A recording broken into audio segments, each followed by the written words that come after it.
Marilah kita sama-sama dengarkan nasihat hikmah dari Al-Mukarram Al-Habib Muhammad Ali Ridha bin Yahya. Shallu ala Nabi Muhammad.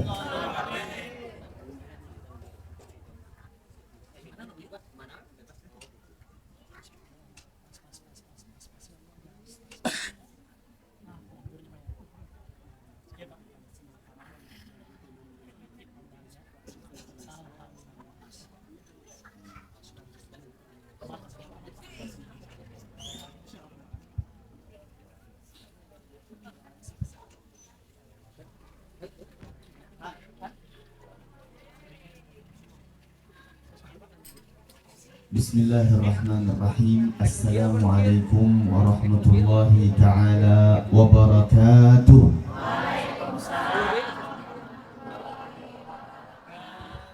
Alhamdulillahi rabbil alamin. Wabihi nasta'in ala umuri dunya waddin. Wassalatu wassalamu ala ashrafil anbiya'i wal mursalin Sayyidina wa maulana Muhammadin khatamin nabiyyin wa ala alihi wa sahbihi ajma'in. Allahumma fasalli wa sallim ala Sayyidina Muhammadin sahibit taj wal mi'raj wal burak wal alam wa dafi'il bala wal waba والمرض والألم جسمه مطهر معطر منور جسمه مطهر معطر منور من اسمه مكتوب مرفوع موضوع على اللوح والقلم شمس الدهاء بدر الدجاء نور الهدى مصباح الظلام أبي القاسم سيد القونين وشافئ الثقلين أبي القاسم سيدنا محمد ابن عبد الله سيد عرب والعجم وعلى آله وصحبه وسلم أما بعد. Alhamdulillah, kumaha sadayana daramang. Alhamdulillah. Sehat. Alhamdulillah. Mikrofonnya jelas. Terdengar semuanya jelas. Asal nggak jelas kayaknya. Bener jelas? Nah, nggak jawab salam cuma sedikit tuh. Kayaknya kurang jelas ya. Yang di belakang jelas. Belakang sana yang terkena terik cahaya matahari yang telah menyinari tubuh, mudah-mudahan tersinari hatinya.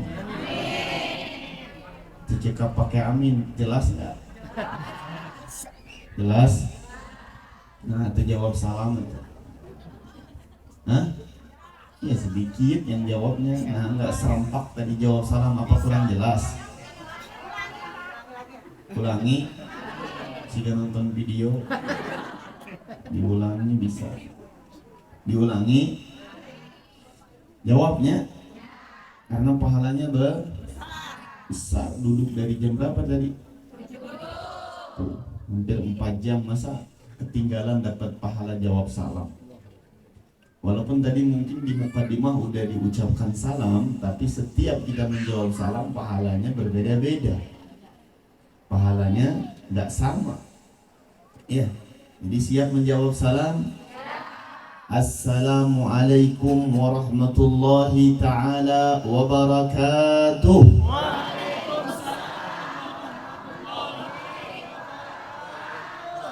Alhamdulillah. Jelas?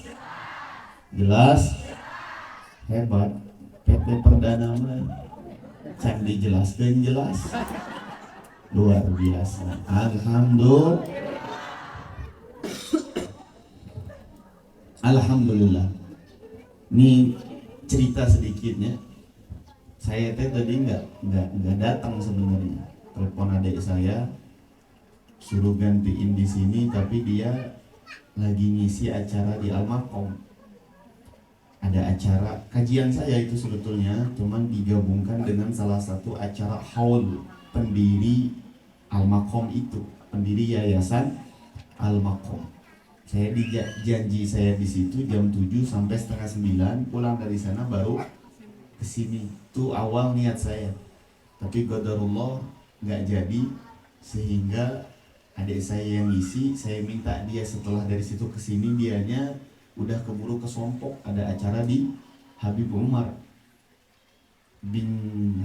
Al bin Hamid. Jadi nggak jadi ke sini dia. Maka saya harus datang ke sini. Kenapa? Karena saya pernah ngerasain gimana nungguin orang ke datang-datang. Ya, enak kan? Ya, kita punya sakit. Saya tahu saya ada sakit, istri saya ngelarang, umi saya pun ngelarang juga untuk berangkat karena udah 12 hari ini belum sembuh-sembuh. Cek dokter mah akut, naon lah, akut yang paham. Ya, cuman ini ngundangnya udah 2 bulan yang lalu nih. Kebayang tuh? Ya kan, tengenahan nyakit mah akan ada masanya, insya Allah sembuh lah. Cuman rasa menanti itu kadang sulit dihilangkan. Lebih-lebih perempuan jamaahnya, dan perempuan itu di dalam Al-Quran punya nama khusus, imro'ah. Namanya apa? Imro'ah. Padahal ada namanya perempuan itu muslimah, dalam Al-Quran kadang disebut nisa, tapi juga kadang disebut imro'ah. Dalam surat Yusuf Allah berfirman, wa qalat imro'atul aziz, disebutnya dengan kalimat imro'ah. Nah, karena seakar kata dengan kaca. Mir'ah, mir'ah itu artinya cermin, tempat memantulkan bayangan tubuh kita. Ya, kenapa perempuan diidentikan dengan cermin? Karena yang namanya cermin besar, kalau dipecahkan, bisakah disambung kembali? Bisa, tapi tidak akan sesempurna seperti awal. Maka perempuan punya sifat, kalau kita sakiti atau goresi hatinya, dia mudah memaafkan tapi tidak mudah melupakan. Nya, makan orang sih. Nanti diingat terus sampai terjadi di gerobak naun sejadi. Waduh, sebenarnya nggak gitu ya. Tapi takut aja, khawatir. Saya ngalamin ngundang salah satu habaib besar juga, udah sekian bulan kita planningin semua acara, persiapan semua, udah disiapin segala hadiah, nggak taunya nggak jadi datang. Ya beliau saat itu sakit tipes, orang Jakarta. Saat itu sakit tipes, ya udahlah. Untungnya itu minta DP heula. Minta DP repot itu. Ya, jadi itulah perempuan. Jadi punya sifat mudah memaafkan tapi tidak mudah melupakan. Makanya ada skill, kalau zaman sekarang bahasanya, ada skill dari Al-Quran, tips dari Al-Quran dan hadis agar seorang laki-laki bisa melupakan hal yang tidak bisa dilupakan oleh istrinya. Ada caranya. Naon carana? Kajian khusus. Tong di dia. Karena lo perempuan, kita nahuan, kayak ada khusus kajian. Kemudian perempuan disebut dengan imro'ah karena perempuan tadi sama kayak cermin. Artinya cermin itu tempat memantulkan bayangan tubuh seseorang. Artinya perempuan itu selalu ingin tampil tampak indah. Benar nggak? Pengennya indah aja. Mereka hampir setiap waktu pengen selalu tampak indah. Ima mereka lagi ada fasilitas mereka tampak indah, ima lagi nggak ada mereka maksain kadang. Pakai gincu, lipstick nanti gitu, intinya. Namun kondangan bedak 2 cm gitu kan. Ada yang kayak gitu, ada. Tapi nggak semua, tapi bahkan saya pernah pulang dari pondok pesantren Sukabumi, itu dulu naik bis Prima Jasa. Turunnya di situ pertigaan pada larang sebelum masuk tol. Turun dari mau bis, naik angkot pada larang Cimahi, nyampe di depan jalan pesantren. Sebelum saya turun di sana ada ibu-ibu, nggak terlalu ibu-ibu sih sebenarnya, masih muda juga. Dia turun di pertigaan Cihanjuang. Masih ingat saya saat itu. Ketika dia turun, edek mayar duit angkot, ka supir angkotna sacan mayar, aya spion leutik kan, ngaca heula. Saan ya. Tapi memang tabiat seorang perempuan suka tampil indah, suka tampil menawan. Betul apa enggak? Dan Islam enggak melarang, bahkan Islam memfasilitasi asalkan di dalam tempat dan waktunya. Tidak sembarangan tempat disuruh penampilannya menawan. Islam menjuru, bahkan menganjurkan, tampillah menawan tapi di tempat dan posisinya, nggak sembarangan tempat.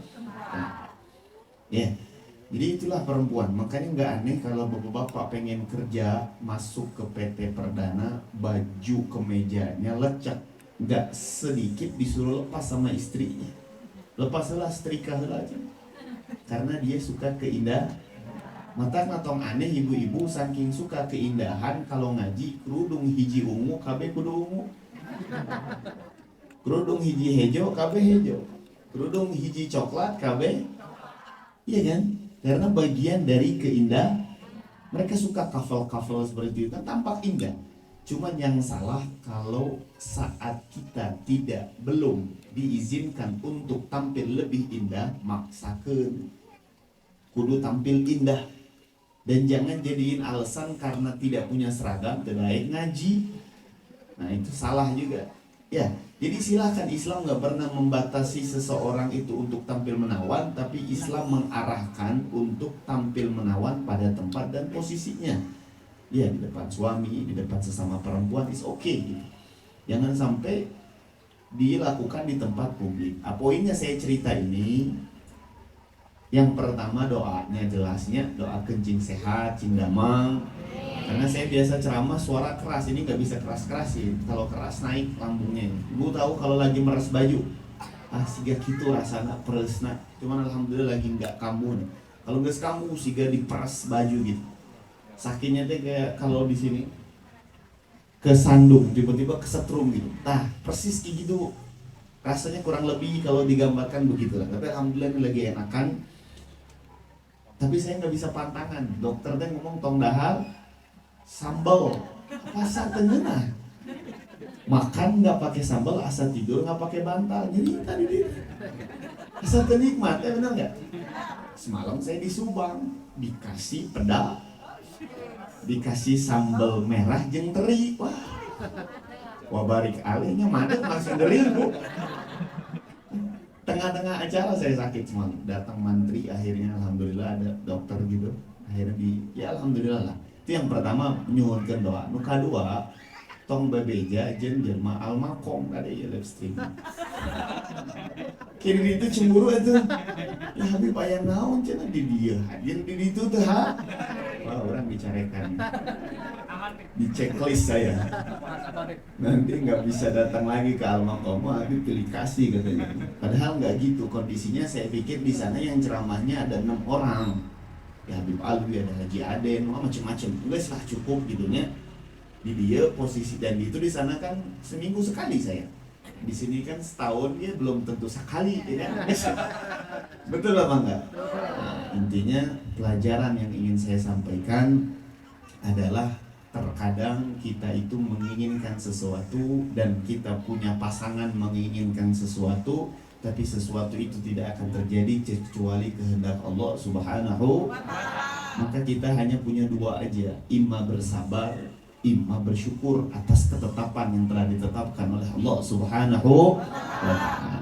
Karena kalau kita bersabar, kita akan mendapatkan lipatan ganda dari nikmat tersebut.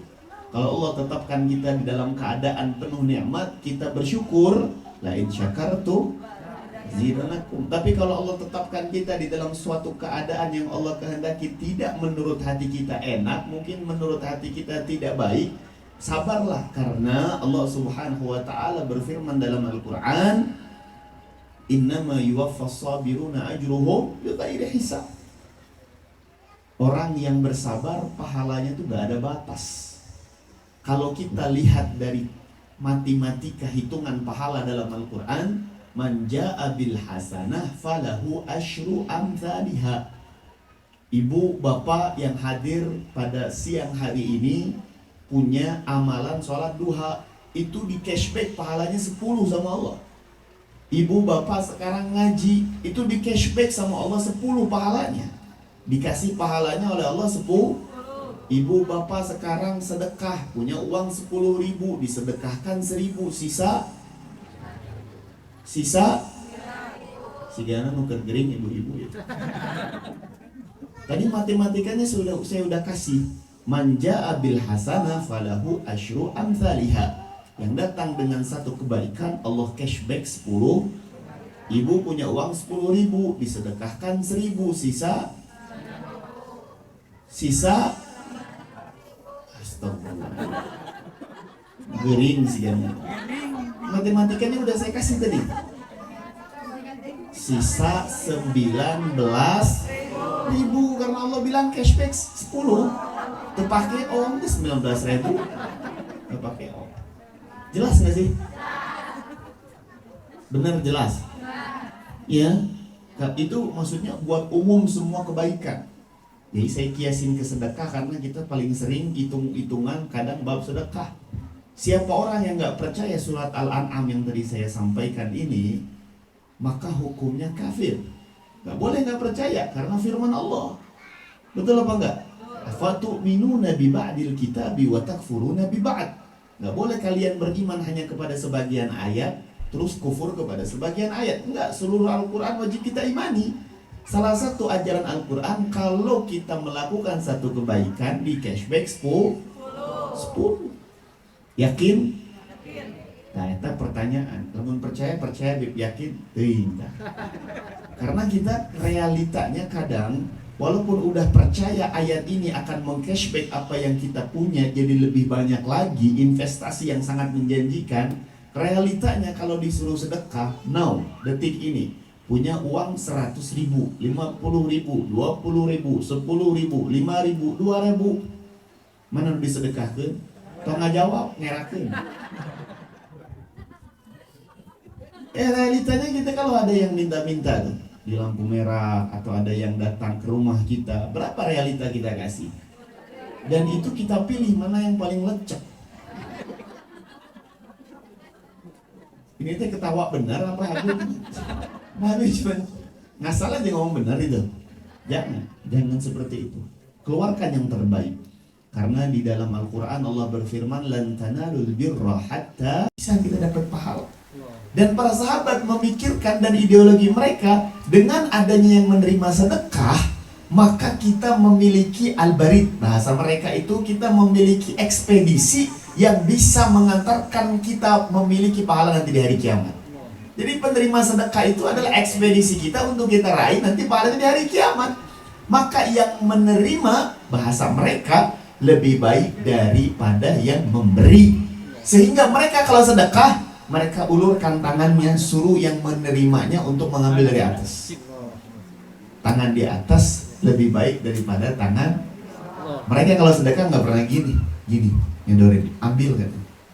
Jadi yang nerimanya suruh ngambil dari sok bayangkan. Makanya ada istilah hasanatul abror sayyiatul muqarrabin. Jadi orang tuh ngerasa baik-baik kering karena di atas baik kita ada yang lebih baik lagi, ada yang lebih dekat lagi di dalam cara berinteraksi kepada Allah Subhanahu wa ta'ala. Intinya semua amalan di cashbacknya 10 kali lipat. Tapi kalau itu ada nilai keikhlasan di dalam amalan tersebut, Allah bisa lipat gandakan menjadi 700. Dalam ayat yang lain Allah Subhanahu wa taala berfirman, "Matsalul ladzina yunfiquna amwalahum fi sabilillah kamatsalil ladzina kamatsali habatin ambatat sab'a sanabila fi kulli sumbulatin mi'atu habbah." Kalau kita saat beramal ada keikhlasan khususnya di jalan Allah Subhanahu wa taala, maka kita seakan-akan menanam satu biji, yang biji itu menumbuhkan 7 tangkai. Dari satu tangkainya tumbuh 100 buah-buahan. Artinya pahalanya dilipat gandakan bisa menjadi 700. Itu paling besar udah. Jadi yang hadir di sini gak semuanya dapat pahala 10. Bisa jadi ada yang saat dia lebih ikhlas, lebih khusyuk, lebih tenang, pahalanya 700. Setiap amalan itu punya takaran pahalanya yang telah ditentukan oleh Allah Subhanahu. Kecuali satu amalan gak ada takaran pahalanya, besar dan sangat banyak. Apa? Sabar. Sabar. Berat tuh sabar. Berat gak sabar? Ya hadiahnya surga lain kipas angin. Udah hadiahnya kipas angin, ibu gak apa-apa bilang mudah. Sabar itu berat karena hadiahnya lebih dari surga. Lillahi asma'ul husna wa ziyadah. Bukan hanya sedang sekedar masuk surga. Orang-orang yang sabar itu, mereka ketika masuk ke dalam surga Allah, mereka mendapatkan salam khusus dari para malaikat, salamun liman ukbadar. Selamat datang, keselamatan bagi kalian orang-orang yang bersabar, dan inilah sebaik-baiknya tempat tinggal kalian. Nggak sampai di situ, mereka bisa memandang Allah dengan estafet yang paling depan. Bagi orang yang sabar. Dan sabar itu ada tingkatan-tingkatannya. Mulai dari sabar saat terkena ujian, sabar saat melakukan ketaatan, maksudnya sabar bertahan istiqomah. Yang paling sulit sabar yang ketiga, sabar menahan diri dari maksiat. Itu dia sabar. Di sabar itu ada 3. Nah, intinya pembahasan sabar ini insya Allah next time lah. Kita akan bahas lebih dalam lagi. Yang jelas sabar itu sulit. Sabar itu susah. Semakin ibu. Halo ini. Meter tunduh. Ya, tapi ada perkara yang lebih berat dari sabar. Apa? Ada yang bisa jawab nggak? Perkara yang lebih berat dari sabar. Hah? Terbuka duit. Apa? Rindu. Udah gaya rindu. Bukan salah bu. Hah? Ikhlas. Ikhlas mah bukan susah, karena memang ikhlas kita nggak tahu. Hatta diri kita sendiri kita nggak tahu ikhlas apa enggak. Katanya Sayyid Muhammad Alwi Al-Maliki, beliau mengatakan, Abu ya Doktor Sayyid Muhammad bin Alwi Al-Maliki, al-ikhlas ma'al ikhlas katanya. Yang tahu orang itu ikhlas atau enggak hanya Allah. Hatta malaikat Allah nggak tahu dia ikhlas apa enggak. Bab ikhlas mah tuh bisa orang ukur bu. Malaikat itu kerjaannya apa? Bawa amalan kita menghadap Allah. Allah yang nilai, ini ikhlas apa enggak Allah. Malaikat itu nyaho, makanya aneh kalau ada manusia ngomong, saya mah ikhlas. Haredang. Ikhlas itu melakukan amalan lillahi wahda, hanya untuk Allah. Hanya untuk apa orang tanya lintasan hati orang teh setiap hari 70.000 kali lintasan kata para ulama. Dan kita nggak tahu saat kita beramal betulkah semua lintasan itu murni ingin mengharap pahala Allah atau ada yang lain, kan nggak ada yang tahu. Bab ikhlas mah itu urusan kita sama Allah aja, dan biarkan Allah nanti yang menilai. Orang mah ngamal, kita mah ngamal aja, setelahnya selesaikan atau serahkan kepada Allah. Tapi yang lebih berat dari sabar apa? Ridho nama orang terberat. Saya datang. Apa yang lebih berat dari sabar? Cicing tanya, apa cicing mikir ini? Hah? Jawab ke apa gitu ngese. Jawab aja nggak tahu. Apa yang lebih berat dari sabar? Wallahu a'lam. Nabi pernah ditanya, ya Rasulullah, apa tempat yang paling dimurkai oleh Allah? Kata Nabi, Allahu a'lam. Aku nggak tahu. Nanti aku tanya Jibril. Malaikat Jibril ditanya, Malaikat Jibril, ya Jibril, apa tempat yang paling dimurkai oleh Allah di muka bumi ini? Kata Jibril, Allahu a'lam. Kayak orang tanya Mikail. Ditanya sama Mikail, jawabannya sama. Ternyata yang menjawab adalah malaikat pencabut nyawa. Dia pernah dengar dari Allah Subhanahu wa taala yang tempat yang paling dimurkai oleh Allah adalah pasar. Itu pakai pasar deh. Maksudnya pasar ya termasuk yang sekarang memiliki kemiripan dengan pasar, mall, swalayan dan lain sebagainya. Tapi maksudnya di situ tempat yang paling dimurkai Allah karena saking banyaknya kemaksiatan di dalamnya. Ada banyak penipuan, kadang lalai kepada Allah, terjadi kadang pengurangan timbangan, terjadi kadang timbangan yang kurang, banyak penipuan lah ternyata di dalam sana. Tapi bukan berarti kita totalitas nggak boleh masuk pasar, enggak.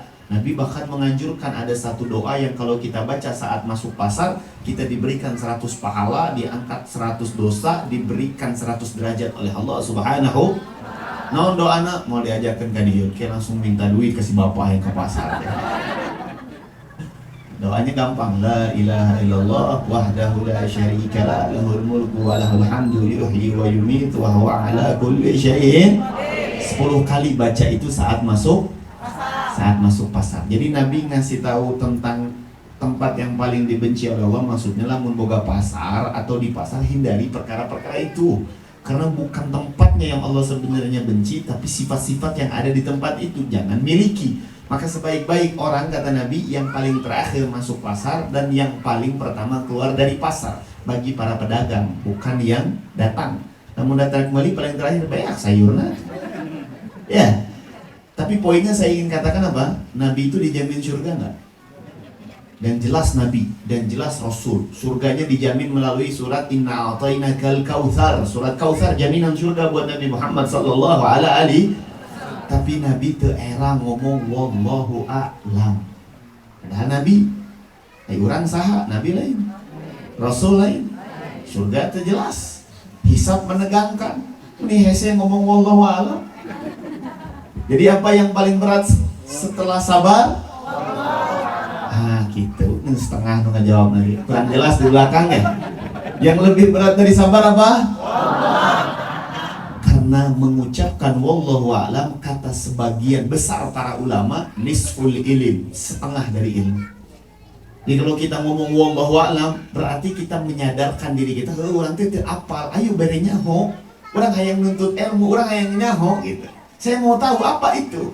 Pasti setengah ilmu sudah dia ada. Mana ini mantu, orang KB soalnya ho. Ningali kabar dia cuma mendengar doang langsung dikomentar, langsung dijawab langsung. Padahal diam lebih baik dalam kondisi itu.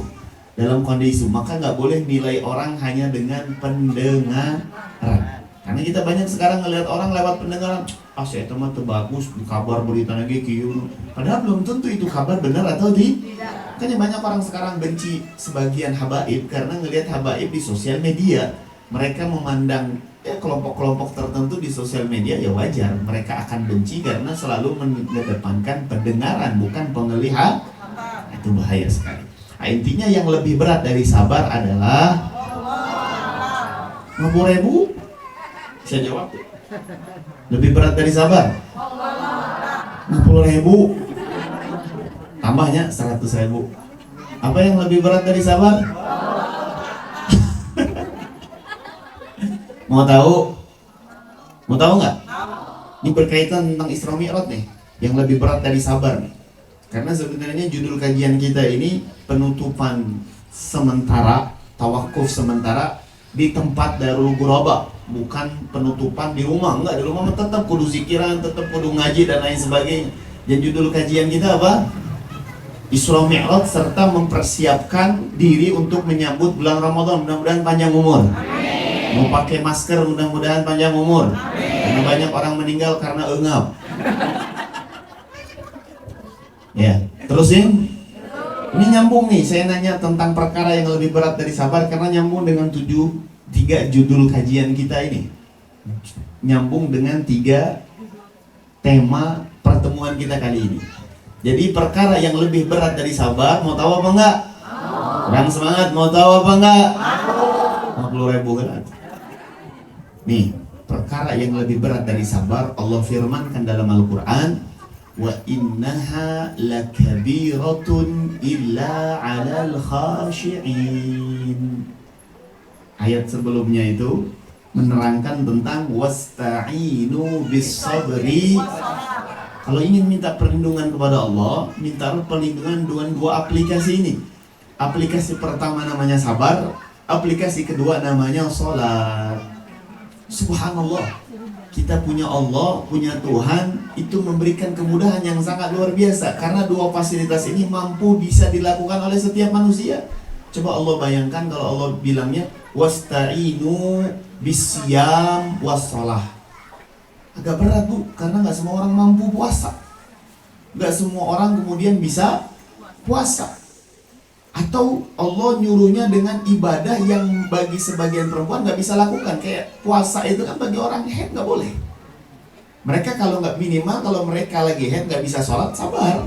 Ada pilihan kedua. Ini sangat luar biasa sekali dari Allah Subhanahu wa ta'ala. Dan Allah nyatakan itu di dalam Al-Quran, wasta'inu bisabri wassalah.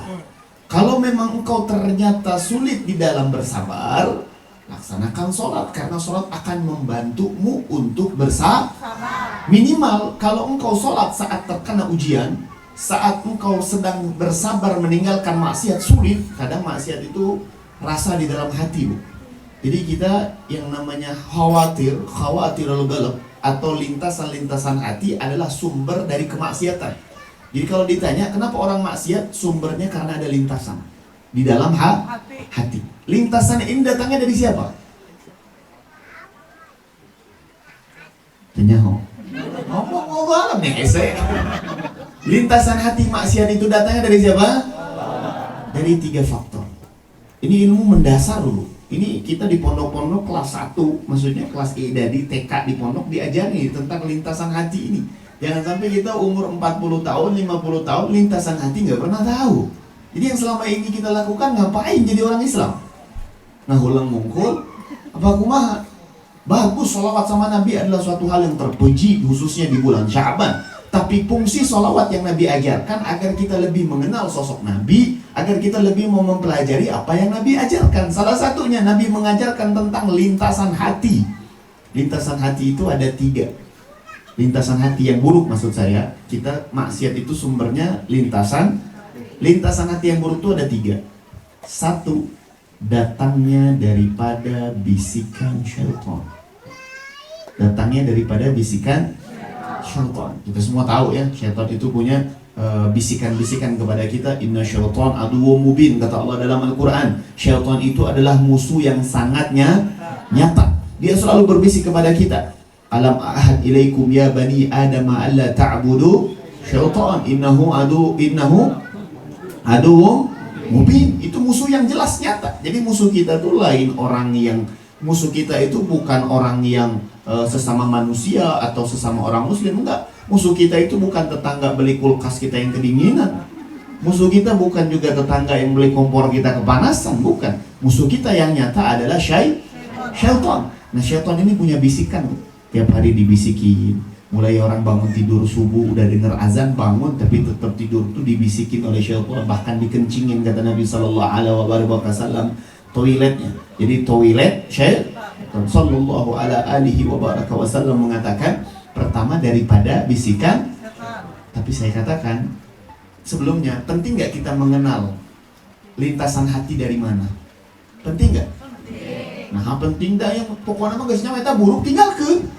Kenapa harus kita ketahui dari mana lintasan itu? Perlu nggak? Kenapa perlu? Kan cukup kita tahu, eta lintasan hati buruk, geus we tinggalkeun. Kenapa harus tahu dari sini, dari situ? Kenapa? Karena cara ngobatinnya berbeda. Karena lintasan hati yang datang dari 3 ini, kalau kita nggak tahu dari mana, cara ngobatinya juga bingung. Makanya jarang ada orang yang bisa istiqomah ninggalin maksiat. Jarang ada orang bisa bersabar meninggalkan maksiat. Kenapa? Karena belum sadar lintasan hati yang buruk itu datangnya dari mana. Maka yang pertama dari syaitan. Ini penting nggak Habib bahas ini? Saya tanya dulu, penting nggak? Tapi jangan bilang penting, tapi pulang barho, bubar, cingho, cicingge, udah tengah dangukeun, kudu fokus ya. Karena saya diundang untuk menyampaikan nasihat, bukan disuruh ngelawak. Kalau ngelawak mending pulang nonton stand up komedi lebih lucu. Asalkan tong poho meuli kuata bisa beak. Iya, di sini suruh nyampein nasihat, maka saya harus nyampein ilmu. Nah, ilmu itu harus disimak, beda dengan materi-materi yang lain. Itu bodoh amat mau disimak gak disimak, tapi yang namanya ilmu agama wajib disimak. Karena itu bagian dari adab ngaji, dan kalau dia nyimak dengan fokus, dia akan mendapatkan hidayah dan keberkahan dari Allah Subhanahu. Lanjut. Ya, apa namanya? Tadi lintasan hati datang dari syaitan. Bisikan syaitan. Yang kedua, lintasan hati datang daripada hawa nafsu. Daripada hawa nafsu. Allah berfirman di dalam Al-Quran tentang hawa nafsu ini, inna nafsa la ammaratun bisu. Jadi nafsu itu pertama kali ditempelkan kepada kita saat kita ditiupkan ruh, saat kita keluar dari perut ibu kita udah ada nafsu tuh. Nafsu itu sifat aslinya amarah, selalu mengajak kepada kejelekan, mengajak kepada perkara yang kadang tidak disukai oleh hati orang lain ketika kita lakukan. Makanya bayi nggak sedikit-sedikit nangis di malam hari, ngelewek, ngagar-atakan dia dan lain sebagainya, tapi tidak dikategorikan dia dosa karena dia belum balik. Tapi nafsu itu harus dididik. Nafsu itu harus dididik. Ada tingkatannya, nafsu, kemudian nafsu mutmainnah, kemudian lagi nafsu dan lain-lain sebagainya. Itu harus dididik. Jadi lintasan hati yang kedua datangnya dari nafsu. Ada lagi lintasan hati buruk, lintasan buruk maksud saya yang ketiga. Ini mungkin pertama kali kita dengar. Dari mana? Azab dari Allah. Sebagian orang mungkin jarang ini, tapi ini dibahas di dalam kitab-kitab tasawuf, dalam kitab-kitab fikih tasawuf, maksud saya fikih tasawuf membahas tentang lintasan hati yang jelek itu adalah azab dari Allah. Mana dalilnya dalam Al-Quran? Dalilnya dalam Al-Quran, sanastadrijuhum min haitsu la ya'lamun inna kaidi matin. Aku akan ulurkan mereka kepada kejelekan itu terus menerus. Ketahuilah tipu dayaku sangat jelas. Nah, lintasan hati yang buruk, azab dari Allah ini kadang itu karena faktor dosa yang lalu belum minta ampun sama Allah. Dosa yang lalu diremehkan. Gak ada dia semangat untuk minta ampun sama Allah, maka sering sekali sama Allah Subhanahu wa ta'ala dikasih lintasan hati yang buruk terus menerus sampai dia gak sadar. Puncaknya kata Allah, masaluhum kamatsalil ladzi istawqada naran falamma adaa'at ma hawlahu dhahaballahu binurihim wa tarakahum fi dhulumatin la. Pada masanya kata Allah dia nggak sadar, dia terus melakukan kemaksiatan. Pada puncaknya nyawanya dicabut, dia ditaruh di tempat yang gelap gulita di dalam azab kubur, dan dia akan diadab sepedih-pedihnya oleh Allah Subhanahu. Jadi kalau ada orang maksiat, hatinya masih renyuh pengen taubat, masih ada kebaikan yang Allah titipkan sama dia. Tapi kalau dia maksiat, gak ada rasa bersalah, bahkan gak ada rasa pengen taubat, naudzubillah, dikunci udah hatinya oleh Allah. Naudzubillah min dzalik, nasallallahu al-afwa wal afiyah, minta perlindungan supaya hati kita gak seperti itu. Ya. Nah, bedanya nafsu yang datang, bedanya lintasan yang datang dari nafsu sama bedanya lintasan yang datang dari syaitan. Yang tadi ketiga udah jelas, itu karena maksiat yang belum bertaubat. Makanya kudu diingat-ingat ya. Kurang boga maksiat namun tadi ingat minimal minta secara umum. Nabi mengajarkan dalam doanya, Allahumma ghfir dhunubi saghiriha wa kabiriha. Ya Allah, ampunkan dosaku yang kecil maupun yang besar, sirriha wa alaniyatiha, baik yang aku lakukan kesendirian atau yang aku pernah lakukan dalam keadaan terang-terangan, zahiriha wa batiniha, baik dosa zahir anggota tubuh atau dosa batin, suudzon, sombong, dengki, hasud sama orang lain. Minta doa secara umum dibaca. Bahkan Nabi mengajarkan baca doa ini di dalam setiap sujud terakhir sholat kita. Apa doanya? Allahumma ghfir dhunubi saghiriha wa kabiriha. Itu bisa pakai bahasa Indonesia tenanawan, asal kontong diucap, lintasan hati aja baca. Ya Allah, ampunkeun dosa orang, leutik maupun gede, orang lakukan sorangan atau kerame-rame. Kan kadang kita ini, kalau sekarang Habib suruh, coba buka handphone kalian, lihat aurat. Berani nggak? Kenapa alasannya? Takut Allah? Kayaknya enggak deh. Soalnya kita di belakang orang ramai masih maksiat. Bukan takut Allah, kadang kita ninggalin maksiat dalam halayak, malu sama orang lain. Itu tulus benar-benar karena kalau kita beneran meninggalkan maksiat takut Allah dalam kesendirian, kita paling pertama menutup diri daripada kemaksiatan itu. Tapi realitanya kalau lagi sendiri sering sekali melakukan. Berarti yang tadi nggak mau dilakukan depan umum, lain malu. Itu tuh nafsu tuh. Ya. Jadi kalau kita mau bedakan mana lintasan hati yang datang dari syaitan, mana lintasan hati yang buruk datang dari hawa nafsu, bedaannya gampang. Gimana cara bedainnya? Cara bedainnya, lintasan hati yang datang dari syaitan, coba bacain zikir. Saat kita terpikir, duh, si gana ya maman menahan ya, tapi jangan dibagikan, cepatlah hiji dah. Cet, pas ada nyokot, istighfar, astagfirullahaladzim, astagfirullahaladzim, langit, jurik kata.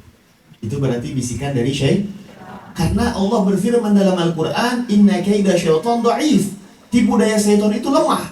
Mereka dengan berzikir, syaitan hilang, kabur, takut. Itu kalau lintasan hati yang hilang ketika berzikir. Tapi ketika lintasan hati setelah berzikir, astagfirullahaladzim itu menang, eta cuma sebudi jangan bagikan berkatna. Astagfirullahaladzim, astagfirullah. Pasti istighfar, lintasan hati nggak hilang, bahkan oh maksudnya tong hiji tilu we langsung. Nah, nafsu. Nafsu nggak kalah sama zikir. Nggak. Karena nafsu itu ketika Allah ciptakan, di dalam satu riwayat yang diriwayatkan oleh Al-Imam At-Tabarani, beliau mengatakan ketika nafsu itu diciptakan oleh Allah, dia diangkat dan ditanya sama Allah, ya nafs, wahai makhlukku nafsu, man anta wa man ana, siapa kamu, siapa aku? Kata si nafsu, ana anta, kurang mana Allah digituin. Akhirnya Allah celupkan ke dalam api neraka, dia kesakitan, Allah angkat lagi. Kemudian Allah bertanya lagi, kamu udah ngerasain rasa sakit itu, sekarang jawab, siapa aku, siapa kamu? Jawaban dia apa? Ana, anta, kurang mana gila tuh. Nafsu ngelawan ke Allah subhanahu. Sampai 3 kali dilakukan seperti itu. Yang terakhir, Allah kasih di dalam dirinya rasa lapar. Setelah dia lapar, gak tahan hanya beberapa waktu, dia ngakuin, anta rabbi wa ana khalquk, ya Allah, engkau adalah Tuhanku dan aku adalah ciptaan. Eta hawa nafsu. Hawa nafsu itu ada di dalam tubuh kita. Kalau malaikat wajar mereka melakukan kebaikan karena gak ada hawa nafsu. Binatang selalu berbuat kesalahan wajar karena dia gak ada takwa. Ya, bedanya malaikat dengan binatang seperti itu. Tapi jin dan manusia diberikan keduanya oleh Allah subhanahu. Makanya kalau manusia bisa mengalahkan nafsunya, derajatnya bisa lebih baik dari para malaikat. Makanya semua para ulama sepakat makhluk Allah yang paling afdol adalah Habibuna Muhammad. Karena beliau selalu mengunggulkan takwanya di dalam setiap gerak-geriknya, bahkan dalam aktivitas sehari-hari.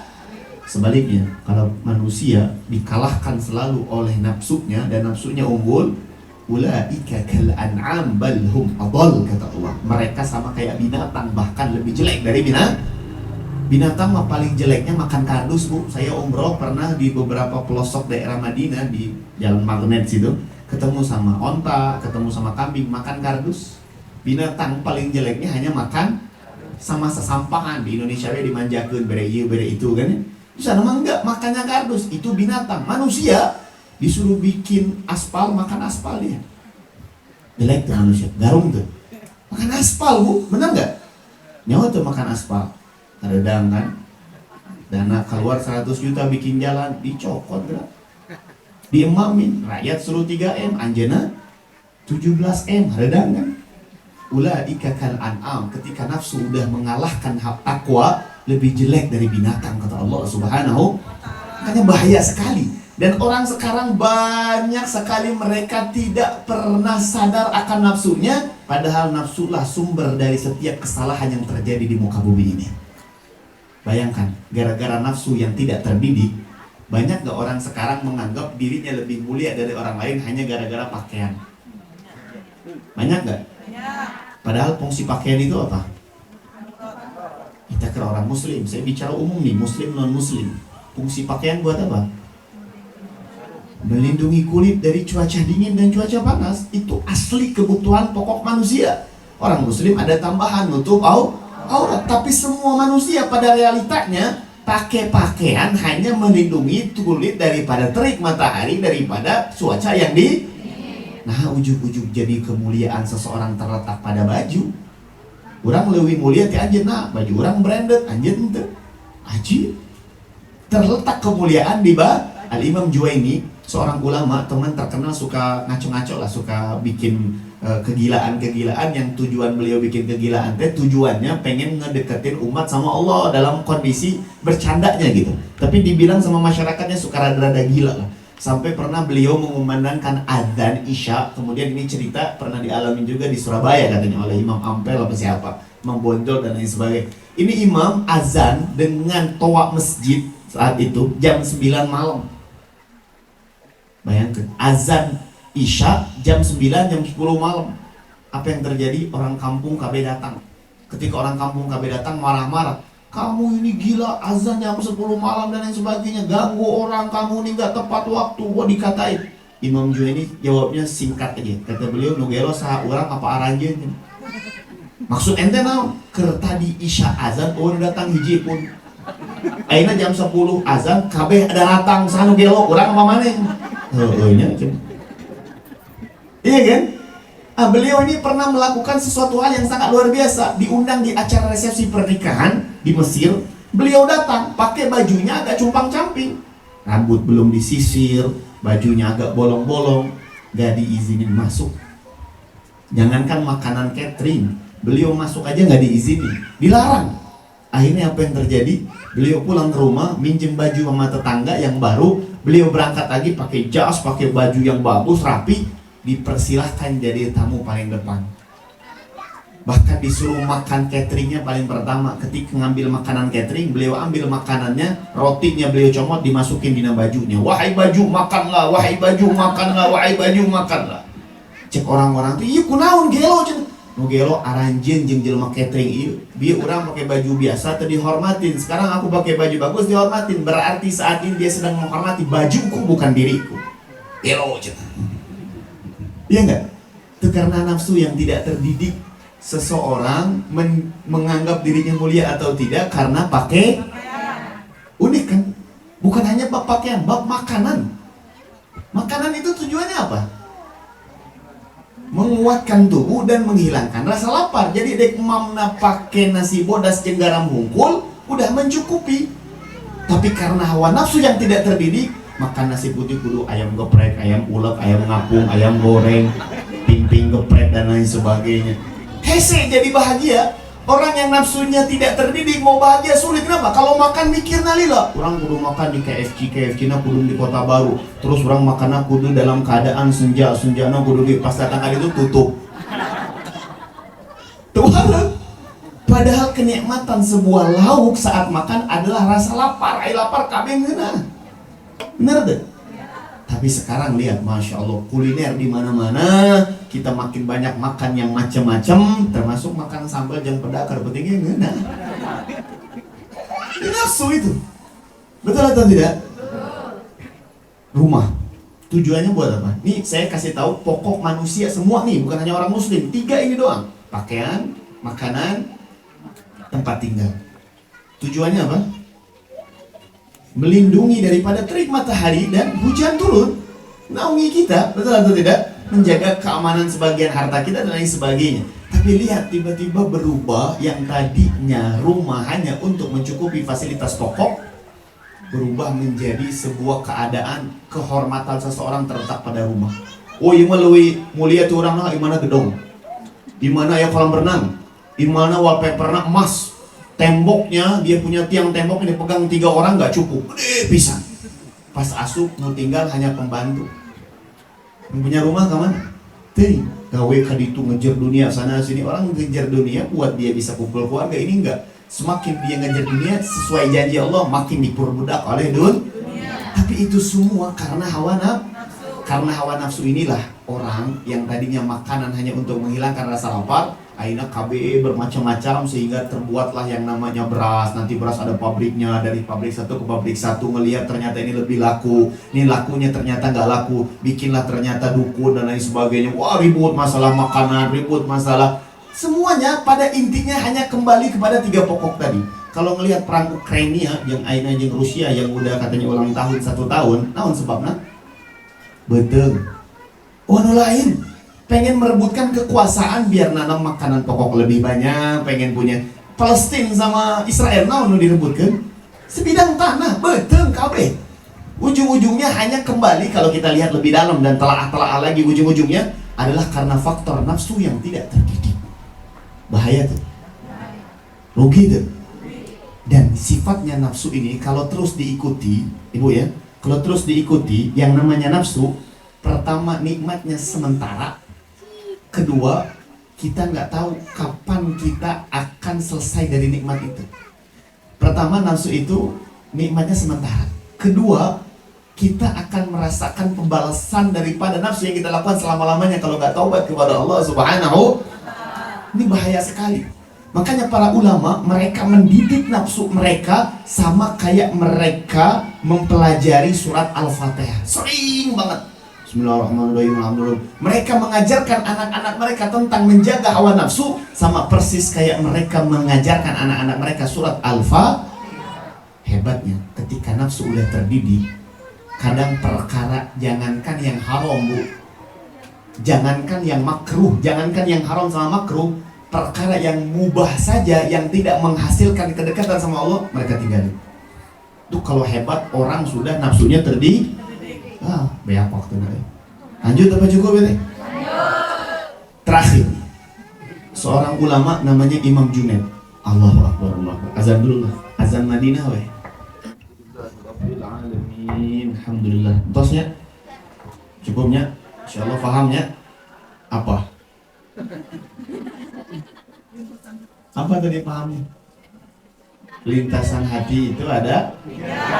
Pertama datang dari, yang kedua dari, yang ketiga cara ngobatin azab, taubat dari dosa yang sebelumnya dengan doa umum tadi. Marho ini can bubar itu. Kalau ngobatin bisikan lintasan dari syaitan caranya apa? Zikir. Kalau juga belum hilang maka lakukan itu. Ternyata kalau belum hilang juga berarti kita sadar itu lintasan hati datang dari nafsu. Gimana cara ngobatinnya? Jangan dijelaskan, tapi bilang udah ya udah weh. Insyaallah ketemu deui pada pertemuan yang akan iraha. Mau dibahas apa enggak? Usah tadi nggus nih bahas. Lanjut apa cukup? Enggak semangat ah. Kompak semua lanjut. Yang nggak mau lanjut acung tangan. Nggak mau lanjut. Oba ngacung tangan, yang nggak mau lanjut acung. Yang mau lanjut ngacung. Bener. Pokoknya mau naik nguap hiji ngeusan. Setengah nguap lah. Nggak sebentar aja. Ini saya kasih obatnya, penawar atau obatnya daripada hawa nafsu melalui cerita Imam Junaid nih. Ini saya kasih kemasan cerita supaya itu hesek maksud saya ngamalinnya. Ini kasih kemasan cerita Imam Junaid radhiyallahu taala anhu wa ardhah, Sayyidut Ta'ifah, dikenal dengan pemimpinnya para sufi. Seorang ulama besar dari Baghdad atau sekarang dikenal dengan Irak. Beliau ulama besar, subhanallah luar biasa. Singkat cerita, punya toko, Bu. Beliau punya toko di tengah pasar. Di tengah pasar. Beliau punya toko di tengah pasar dan kebiasaan beliau sebelum masuk jam 9, jam 10, beliau udah di toko. Jadi beliau pulang dari masjid habis ngajar, beliau setengah 8 datang ke toko, dibuka setengah tokonya, beliau menghatamkan 1 kali khataman Al-Quran. Sejam setengah teh khatam Al-Quran. Kurang sejam setengah? Sejam setengah kita ngapain? Ya 1 film Korea lah, drakor gitu nya. Beliau sejam setengah. Sebagian orang tanya, Beb emang bisa ngatamin Al-Quran sejam setengah? Jangan tanya bisa apa enggak. Coba ibu baca surat Al-Baqarah juz pertama. Berapa menit? 1 juz. Berapa menit? Liur tara maca. Surat Yasin aja deh, berapa menit?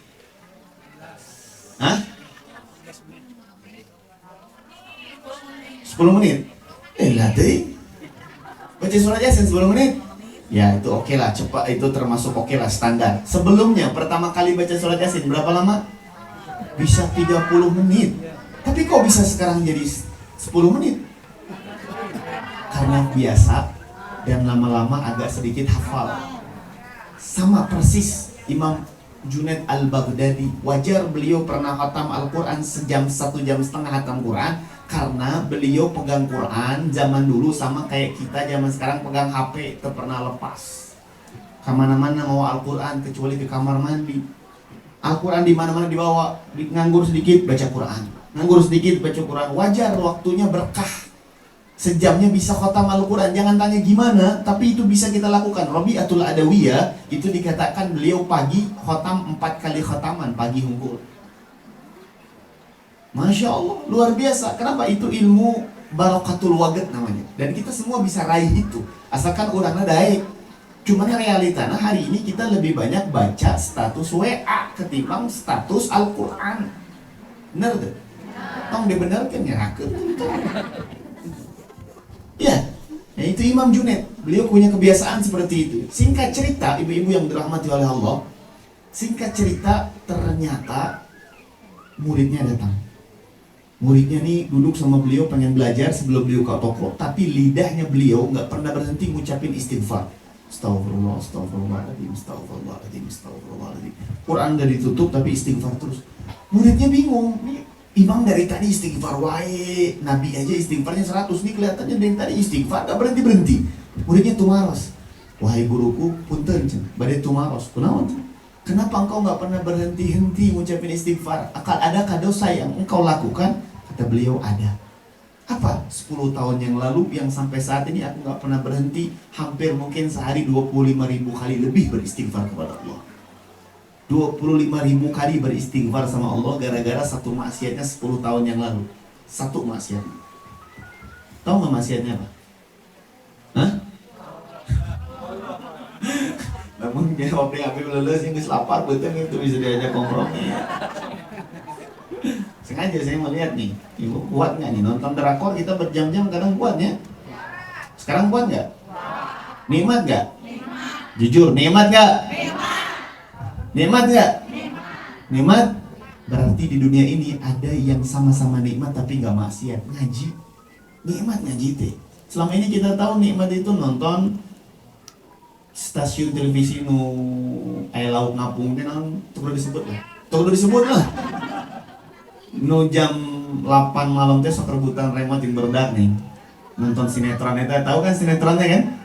Ceritanya tuh kan yang kebaca gitu kan, perempuan laki-laki ketemu terus bogohan, terus dia kawin, beunghar, dia naik karirnya, setelah karir naik ketemu panggil jeung pelakor. Selingkuh jeung pelakor, pekte geus selingkuh pelakor, istri pertama dicerai, pekte pelakorna hianat jeung lelaki lain. Lelaki nu ieu ditinggalkeun, sumpok di jalan. Nya, sumpok di jalan keur mikir-mikir ketabrak, asup ka rumah sakit UGD, keluar soundtrackna ku menangis. Nya, bener ya? Sok nontonnya? Bener. Songnya tara kelewat. Tuh tahu dia masuk UGD, nggak taunya dikabarkan meninggal sebelum minta maaf sama istri pertama. Pas dia meninggal, jenazahnya dibawa asup solokan. Ada kadang gitu kan? Azab. Itu sutradaranya siapa ya? Aneh, siga Islam tuh lisan rahmatan lil alamin. Islamnya rahmatan, nah azab woy. Terakhir judulnya itu aneh banget. Judulnya istri nyolong uang suami belanja Shopee, jenazah dijemput JNT.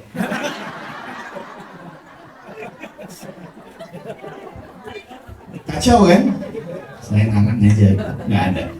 Tapi masya Allah itu saya dapat laporan dari salah satu teman saya, dia orang IT di dunia stasiun televisi. Dia bilang survei Indonesia membuktikan tuh film itu yang tadi saya sebutkan ratingnya paling tinggi sekarang. Ibu ngelihat Ustadz Somad, kenal sama Ustadz Abdul Somad? Kenal di mana? Ustadz Adi Hidayat tahu? Paling banyak video mereka yang nonton berapa orang? 10 juta. Ada nggak 10 juta? Taruhlah 20 juta. Belum pernah saya ngeliat ada video beliau tulisan 20 juta tuh belum pernah. Mungkin ada tapi saya belum lihat. Tapi kita husnuzon lah, yang nonton video mereka paling banyak 20 juta orang. Bu, berapa warga Indonesia? Update terbarunya berapa? Hampir 300 juta. 300 juta dikurang 20 juta kan 2%, Bu. Itu yang kenal agama cuma 2% tuh, bayangkan. Dari 100% itu hanya segelintir orang dengan gede 20 juta loh, Pak. Masih berapa ratus juta umat muslim yang belum kenal Allah. Masih berapa ratus juta muslim yang belum benar-benar hatinya terkoneksi dengan baginda Nabi Muhammad di negeri orang. Karena istilah saingan Kak Ustadz mah, semuanya bisa berdakwah. Kalian di PT Perdana, apakah semua orang hatinya terkoneksi untuk ngaji? Belum tentu. Kalian punya kesempatan besar untuk dakwah kepada Allah Subhanahu wa Ta'ala. Jangan pernah berhenti melakukan kebaikan, karena melakukan kebaikan adalah bagian dari dakwah menyebarkan kebaikan. Nih poinnya, Imam Junaid ditanya, nah anjeun teh istighfar wae, kata beliau karena satu maksiat. Naon maksiat nah? Ini toko saya kata beliau 10 tahun lalu pernah terjadi di pasar ini kebakaran. Semua toko-toko yang ada di sekeliling saya, karena zaman baheula tahu lah, ibu sadar lah, terbuat tokonya itu bukan dari tembok sekarang, terbuatnya ya dari pelepah kurma, dari jemari-jemari kurma dan lain sebagainya. Jadi gampang kemakan api, kebakaran. Uniknya kata Imam Junaid, ketika api sampai ke toko saya, mati. Tidak sehelai pun tokonya tersentuh api. Wajar dibacain Quran wae. Betul apa enggak? Mati semua, Bu. Semuanya kebakaran kecuali toko beliau. Ketika itu terjadi, kata Imam Junaid, aku mengatakan alhamdulillah. Gara-gara ucapan alhamdulillah, aku sampai sekarang istighfar sama Allah. Aneh kan? Kok bisa ngucapin alhamdulillah cina maksiat? Maksiat lain. Lain bu, alhamdulillah itu aslinya sunnah. Tapi kata beliau, aku ngucapin alhamdulillah, ternyata pada saat itu tanpa aku sadari, aku seakan-akan senang untuk diriku sendiri, gak senang sama orang lain. Tidak merasa menderita karena penderitaan orang lain. Karena kesalahan itu, aku minta ampun sama Allah 10 tahun. Sampai saat ini 225.000 kali istighfar semua. Itu orang yang sudah nafsunya terdidik. Wajar bu, dapat derajatnya tinggi. Wajar beliau dapat kelas yang besar di sisi Allah subhanahu. Amaliyahnya gede itu. Itulah ketika nafsu telah terdidik. Dan beliau mendidik hawa nafsu itu dengan apa kata beliau? Mengurangi makan dan memaksakan diri selalu melakukan kebaikan. Itu obat hawa nafsu lain. Ibu tahu kuda liar? Kuda liar itu gak bisa diajak tenang kecuali dua. Satu, pekerjakan dia dengan banyak. Kedua, kurangin makanan pokoknya. Lama-lama dia tunduk. Persis kayak nafsu tuh kuda liar tuh. Nafsu kita kalau kita bawa makan terus, Masya Allah, terus mengajak kita kepada keburukan. Geus mau loba mam, otomatis beramalna seetik. Bib saya mah alhamdulillah puasa terus, puasa pas bukana sabakul. Hareudang. Sarua keneh, enggak, kurangin makanan. Ngurangin makanan bukan ketika kita mau makan sisa beberapa sendok kita tinggalin, bukan itu. Maksud saya kurangin makan dari awal nyendokna seeutik tong nyendokna loba dibuang mubazir gelo eta mah. Dari awal nyendoknya pelan-pelan dulu. Yang nyendoknya 2 sendok sekarang kurangin 1 sendok setengah. Mulai pelan-pelan, tong langsung ada ninggalkeun emam tong. Karena itu juga bagian dari nafsu. Tahu keutamaan sholat duha, langsung sekali sholat duha 12 rakaat. Isukna mau sholat duha deui.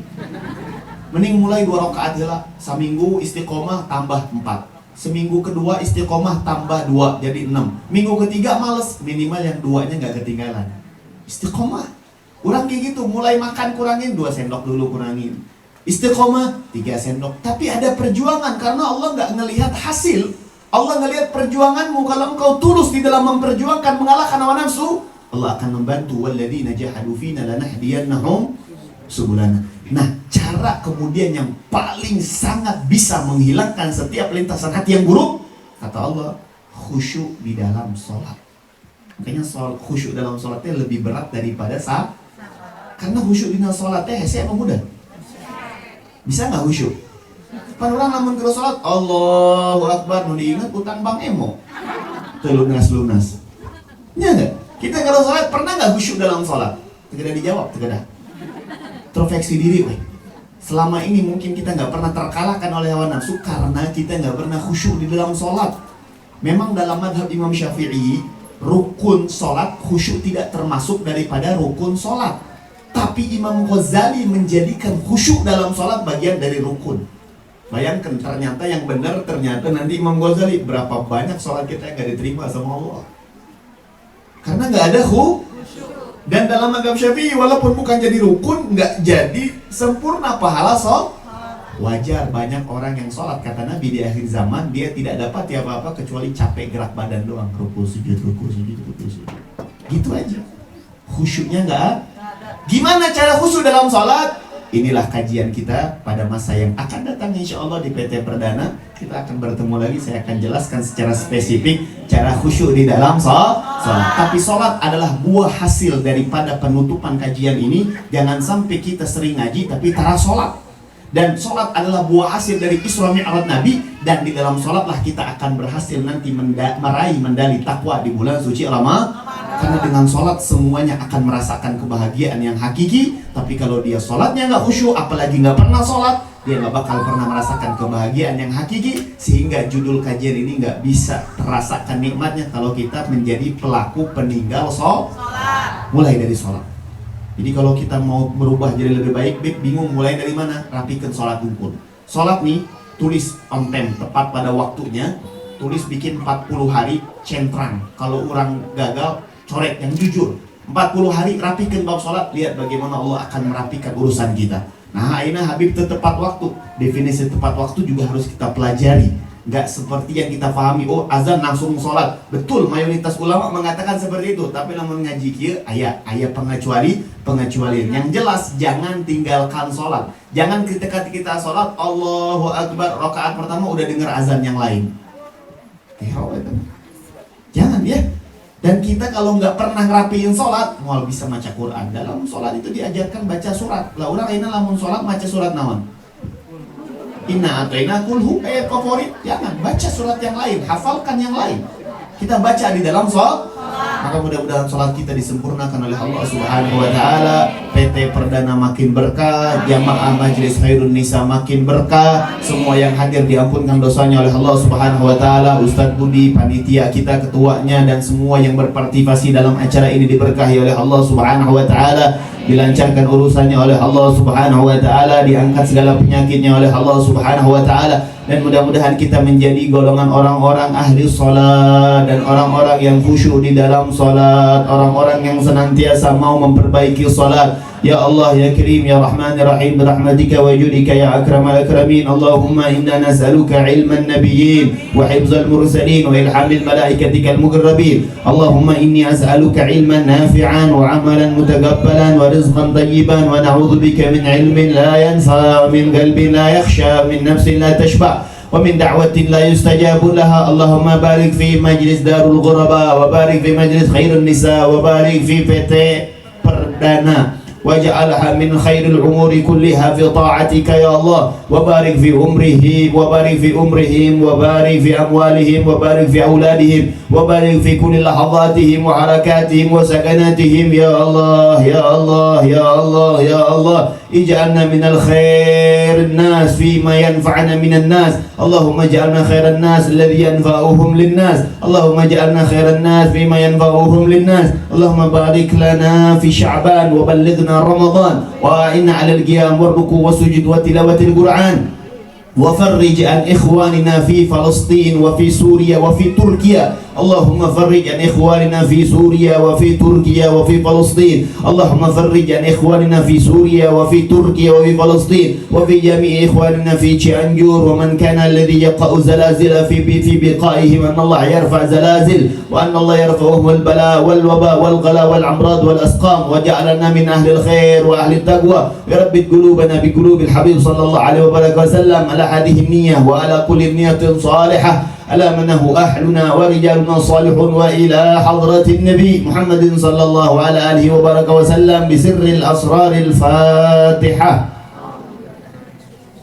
أعوذ بالله من الشيطان الرجيم. بسم الله الرحمن الرحيم. الحمد لله رب العالمين الرحمن الرحيم مالك يوم الدين. إياك نعبد وإياك نستعين اهدنا الصراط المستقيم صراط الذين أنعمت عليهم غير المغضوب عليهم. Kesimpulan dari awal sampai akhir, yang pertama, indah adalah tabiat perempuan. Lakukan keindahan tapi dengan tempat dan waktunya. Yang kedua, kita harus selalu siap dengan ketetapan Allah. Kalau Allah mempersiapkan kita untuk dapat nikmatnya, selalu bersyukur. Kalau Allah mempersiapkan kita ternyata selalu dapat ujian atau ditempatkan pada tempat yang tidak kita senangi, bersabarlah selalu kepada Allah Subhanahu wa Ta'ala. Yang lebih berat dari sabar adalah khusyuk di dalam salat. Khusyuk di dalam salat adalah obat dari setiap lintasan hati. Yang pertama datang dari bisikan syaitan, yang kedua yang ketiga dari clear, cerdas semua ibu-ibu. Jadi pulang ke rumah ditanya anak, Habib ceramah naon? Jelaskan. Jangan seperti kemarin-kemarin tanya anak, Bu ceramah apa? Terus tengah naik cicing. Sekarang bisa jelasin, benar apa enggak? Ada ilmu yang dibawa, bukan hanya dibawa, diamalkan, diniatkan. Juga sedekah itu yang lebih baik adalah yang bukan yang itu, maksudnya prinsipnya para sahabat. Ya kita belajarlah pelan-pelan. Jadi kalau bisa jangan sampai merasa lebih baik saat kita sedekahnya itu. Terakhir Habib lagi bikin pesantren tuh di depan kantor Pasir Halang, tahu nggak? Pasir Halang KBB di situ tuh. Oh tulisan enggak? Pasir Halang. Pasir Halang ya, ada restoran BBC. Persis sebelahnya dempetan. Itu saya lagi bangun pesantren. Insya Allah doakan mudah-mudahan cepat selesai. 6 bulan target kita. Mudah-mudahan kalau ada anak-anak yang mau dititipkan, insya Allah kita akan kelola. Karena itu bangunan saya pakai buat 2 tahun pertama ini. Targetnya sang anak bisa bahasa Arab, berbicara, menerjemahkan, sama menulis bahasa. Karena agama kita bahasa Arab, Al-Quran, hadis adalah bahasa Arab. Kalau nggak bisa bahasa Arab, nggak bisa. Kedua, sampingannya baru hafid Quran. Bukan menyampingkan Al-Quran, enggak. Karena banyak sekarang hafid Quran, tapi nggak ada yang paham isi Al-Quran itu apa. Dan Nabi telah mengancam, rubba qari'in wal Quran yal'anuh. Kata Nabi, berapa banyak orang hafal Quran, banyak hafal Quran, tapi Quran melaknat dia. Al-Quran hafal, tapi tengarti cara ngamalkan, nah bahasa Arab, tengarti. Jadi kita kedepankan belajar bahasa Arab secara fokus supaya ngerti Al-Quran sambil belajar bahasa Al-Quran. Sambil bahasa Quran dan bahasa Arabnya, insya Allah doakan. Jadi yang mau ikut partisipasi, saya nggak buka di sini, tinggal hubungin Ustadz Budi. Kalau mau ikut partisipasi, kita butuh dana 3 miliar. Alhamdulillah udah ada hampir 400 juta, sisa 2 sekian M, itu nggak kebayang. Harga tanahnya 1,6 miliar, saya dapat 4 bulan. Bayangkan, udah umur 27 tahun, dapat duit 1,6 miliar. Kebayang tuh? Karena orang selalu mengukur sesuatu pakai akal. Isra Mi'raj nggak bisa dipikir pakai akal. Terima dengan iman, sholat, ngadep sama Allah Subhanahu wa Ta'ala. Mudah-mudahan diberkahi. Ini saja dari saya, lebih kurang mohon maaf. Assalamualaikum warahmatullahi taala wabarakatuh. Alhamdulillah, gak enakan namun karomah darul berubah ya. Alhamdulillahirabbil